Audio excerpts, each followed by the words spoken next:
Добрый день, друзья! Сегодня у нас в выпуске Lexus ES 250. Давайте для начала посмотрим внешний вид красавца, присядем в него и я расскажу вам особенности этой машины. Данный экземпляр вышел на смену всем известной Альтезы в 2005-2006 году. Там есть небольшие расхождения, но будем считать точкой отсчета 5-6 год этой модели. В отличие от Альтезы, она стала гораздо больше. Колесная база у нее увеличилась. Это стала более премиальная машина. То есть вообще по сути она позиционируется как спортивный люксовый седан. Тачка для молодого парня, которому еще нет, наверное, 30, хотя может быть и 30, но еще не 40, которому GS еще рановато покупать. Машина имеет как технические характеристики, более дерзкий и спортивный, так и внешний вид. И салон у нее очень космический, очень он такой интересный, спортивный. Сейчас мы в него заглянем. Вот так вот у нас выглядит эта машинка. Она у нас на коже. Комплектация достаточно хорошая. У нее было, в принципе, у этой машины много различных комплектаций. И они менялись со временем. У них было много рестайлингов. У них был рестайлинг в 2008, в 2010 году. Кстати, в 2008 году рестайлинг, который у нас произошел, он, помимо того, что изменил фары, решетку бампера, передний бампер, задний, то есть немного изменилась задняя оптика, так еще и они улучшили подвеску. Аппарат этот имеет три основных двигателя. Это 2,5, 3 литра и 3,5 литровый мотор, который является такой, по сути, самым, наверное, интересным цена-качество. Вот. Ну и 2,5, в принципе, мотор 215 лошадиных сил, он не даст вам скучать. То есть мотор такой же, как и на Mark X. Вообще она интересна, эта машинка, также тем, что даже в самой минимальной комплектации у нее очень много функций. Сейчас я вам расскажу. В минималке у нее есть бесключевой доступ, у нее есть климат-контроль, у нее подрулевые лепестки обычно всегда идет в стандарте. Задняя шторка, подогрев сидения, охлаждение. То есть здесь мы видим, у нас и подогрев, и охлаждение сидений присутствует. То есть это все в базовой комплектации.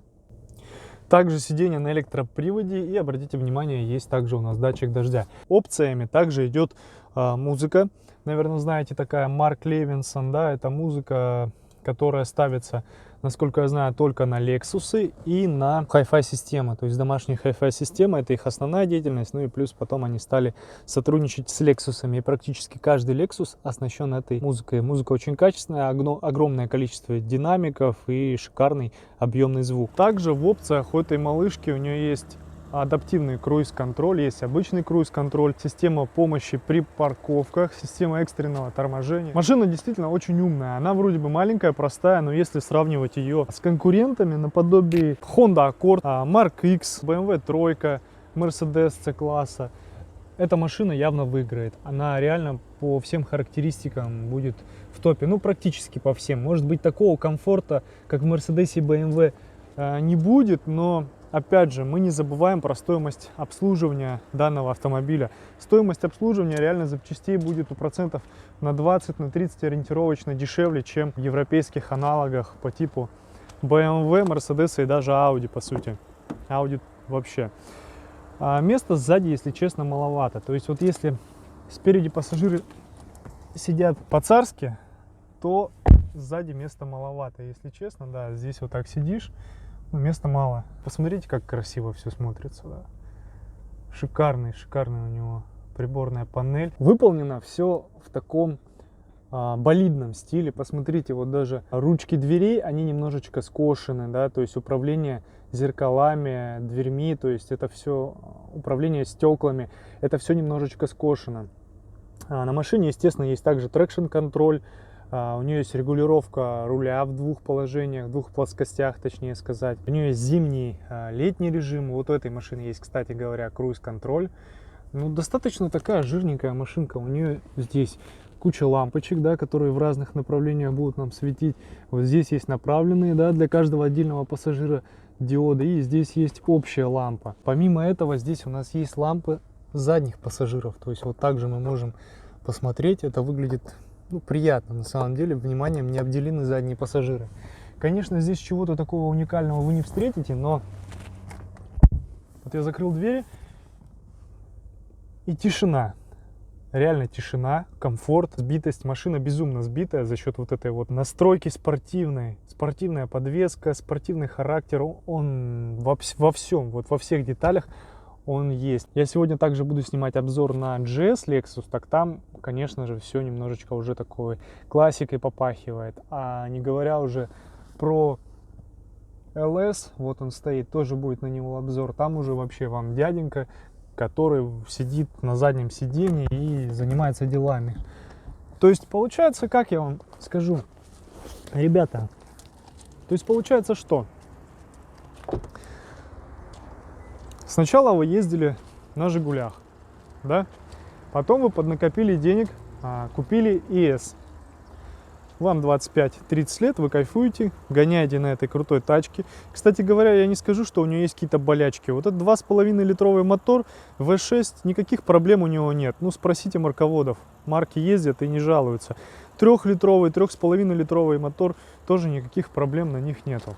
Далее мы, смотрите, мы немножко подзаработали денег, стали уже успешным человеком, нам уже за 30-35, и мы покупаем GS, вот этот вот аппарат.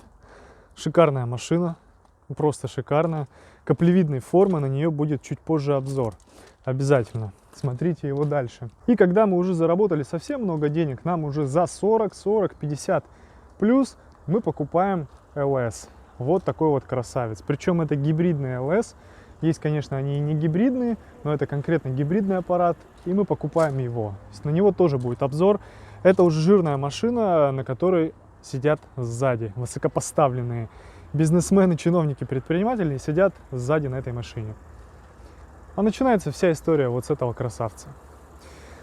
Я, в принципе, рекомендую такую машину к покупке. Она очень харизматичная. Посмотрите на эти хитрые глазки, эти скошенные черты фар. Очень в тему стоят у него диски, жопа. Ну вот все сделано как-то так в тему, очень в тему. Кстати, что касается багажника. Давайте мы откроем багажник и посмотрим. Я не скажу, что он большой. О, здесь небольшой пардончик, снимали защиту, видимо, когда машину транспортировали, чтобы не цеплялась, пришлось снять защиту. Ну вот, кстати говоря, посмотрите, в каком состоянии защита. Видно, что все болты были прикручены. Не как у нас обычно 3 болта и все, а здесь все болты. Но речь о багажнике. Багажник не сильно большой, но мы же предполагаем, что мы молодой парень, которому, в принципе, не нужно 100-500 чемоданов с собой возить, и этого будет вполне достаточно. Заглянем под капот сейчас. Вот, кстати, бесключевой доступ. Мы можем закрыть, открыть машину. Но сейчас она заведенная не будет этого делать. Мы можем заглянуть под капот и посмотреть, как у нас там все выглядит. А под капотом все достаточно просто, как обычно. Я думаю, многие узнали марковский мотор. Все закрыто. Сделано это для того, что, в принципе, вам сюда не лазить. Вам здесь делать ничего не нужно. Здесь все и так хорошо работает. Просто заливайте масло, бензин, меняйте расходники, и будет вам счастье. Ну что, ребят, кому понравилось, подписывайтесь, ставьте лайки и смотрим следующий обзор на GS.